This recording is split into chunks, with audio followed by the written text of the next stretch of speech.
Nagpahayag ng pagkabahalang Department of Foreign Affairs sa mga ginawang hakbang ng dalawang barko ng China na nagresulta sa banggaan nito.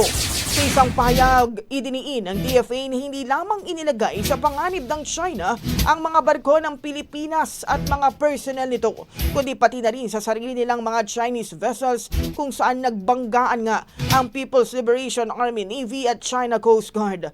Ayon sa kagawaran, ipinakikita lamang nito ang kahalagahan ng pagsunod sa 1972 International Regulations for Preventing Collision at Sea at ang 1974 Safety of Life at Sea Convention. Mananatili umano ang pagsunod ng Pilipinas sa diplomasya para marisolbang mga isyu sa mapayapang paraan. Idiniin din ng DFA na patuloy na poprotektahan ng Pilipinas ang soberanya nito at hindi tayo aalis sa West Philippine Sea. Inilala naman ng kagawaran ng tapang at profesionalismo ng mga tauhan ng Philippine Coast Guard, pati na rin ang pag-aalok ng tulong ng Pilipinas sa mga apektadong crew ng China Coast Guard.